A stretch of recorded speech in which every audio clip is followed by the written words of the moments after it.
Hi and welcome everyone. I am Friar Tuck and this is my epoch. Okay guys, so I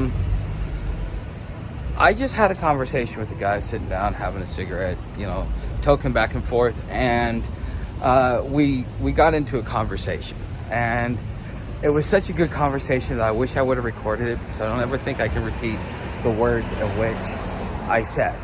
But for the first time, I was actually able to articulate the big picture that I've been trying to talk about for the longest time. So this is probably going to be a long video, but if you are patient and you really sit there and connect the dots the way that I'm trying to connect the dots, you will understand what is really going on. Okay, so we got to talking about the housing market, so I told him I had a channel and I talked about homelessness, how the bottom 30% of society is going to end up being dispossessed. And, I talk about traveling and prepping and hoboing and stuff like that. And, we got to talking, and because he's like, how's that going to happen?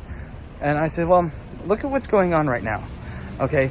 If you are an honest, hardworking Joe and you can afford your mortgage, pay your bills, and do all that stuff.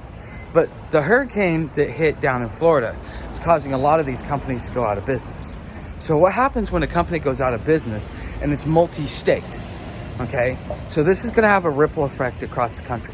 What's the one and only way that a bank can come take your home from you? Well, there's a couple of ways, but the primary way is, this is one that you would never expect. And that is if you don't have homeowners insurance.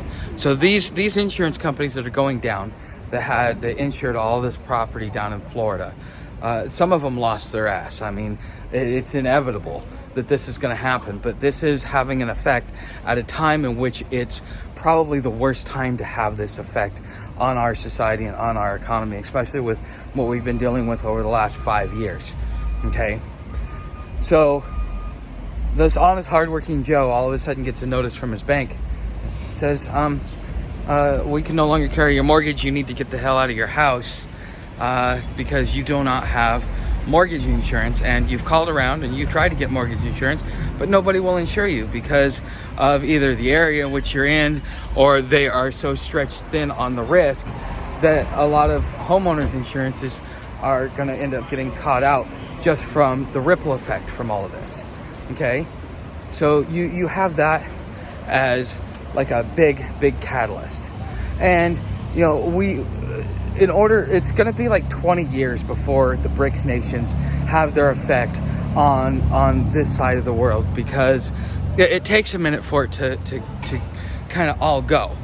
Okay, and when that happens, let me get back on track. So I mean, it's going to take like 20 years for the BRICS nations to really get this, to be able to have their influence on the West like what we want. Okay, and what that's going to end up doing is that's going to leave a lot of us out. Everybody thinks that the commodities are gold and silver and stuff like that, but you know what the most valuable commodity is? You are the most valuable commodity. Without you, none of this goes. Okay, so the inevitable cause and effect of all this is people lose their jobs. They can no longer be consumers. They consume less, and now if the attrition hits high numbers like they're trying to get, which is what the Federal Reserve has told us that it's trying to do, then you have people losing their homes even though they have jobs and can pay all their bills. You have people losing their jobs that without that job they can't pay their bills. Okay, and you have the drop in the consumer market. You have not only a disinflation.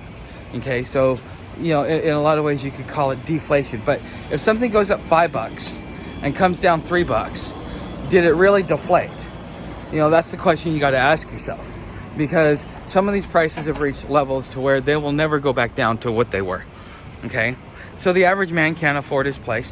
Plus, for every $100 that rent goes up, because you got to realize it's like anywhere from like 7 to 17% of Americans have have variable loans. Do you know what a variable loan is? Okay, if you don't, a variable loan is when it is based upon the interest rate. So this interest rate goes up, and it goes up 5 whole percentage points. How much does that raise your rent? How many you've got the bottom portion, bottom 15% of society that's stuck in these that's stuck in these variable mortgages. They're automatically going to, if they cannot figure out ways to afford it, which, they've been using credit cards to pay their bills. They've been, trying to keep the same consumer level and same lifestyle without really giving up much, because they're hoping to be able to weather the storm, and they're getting decimated, okay? And so this guy was telling me about how in Dayton, there's guys going in there buying houses up for $7,000, $10,000, $20,000 because there's just a mass exodus happening there in Dayton. So I might go up there and check that up for a while. But, this is something that I think that we, as a people, need to really have a discussion about, okay? Because you're the consumer, and without you, none of this exists. And so what's going to happen is, not only will you possibly end up losing your job, but then you're going to be forced to, because of, think of it like this. The American economy is like a dam. You can punch a dam, punch a dam, punch a dam. Eventually it's going to crack, right?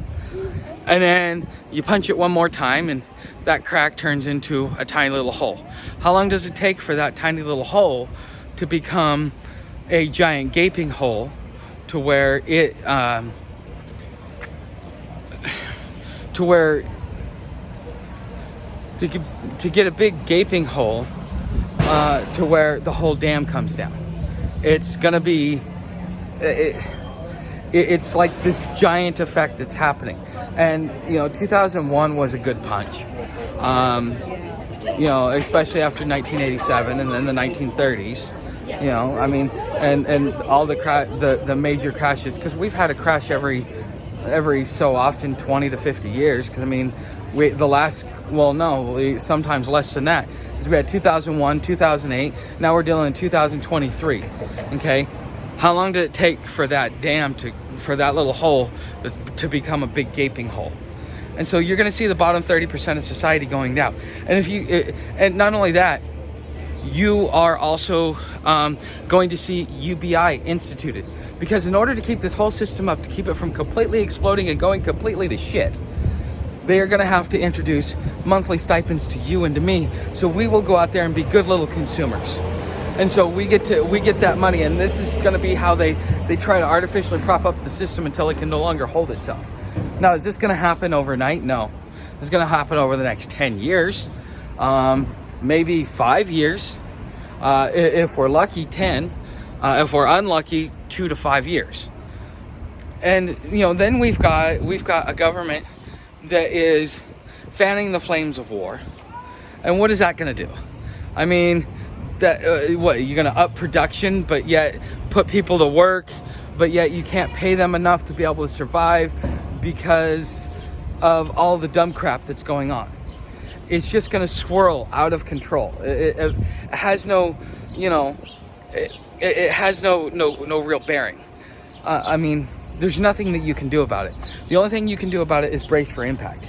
So this is why I talked a little bit about technology, okay? And I'm really trying not to, just because I know somebody's trying to I guess you could call it profit off of the things that I say for their own gain without paying me. And so that's part of the reason why I'm not doing the tech plug anymore. But here's the truth of the matter. If you really want my honest opinion on all this, I actually have the creative juices flowing. Yeah, let's look at it. Let's look at it this way.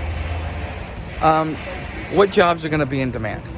The jobs that are going to be in demand are those that are administering and maintaining the robotics. Okay, writing the software, maybe doing a little bit of warehouse production. But the thing is you may end up needing an education for it.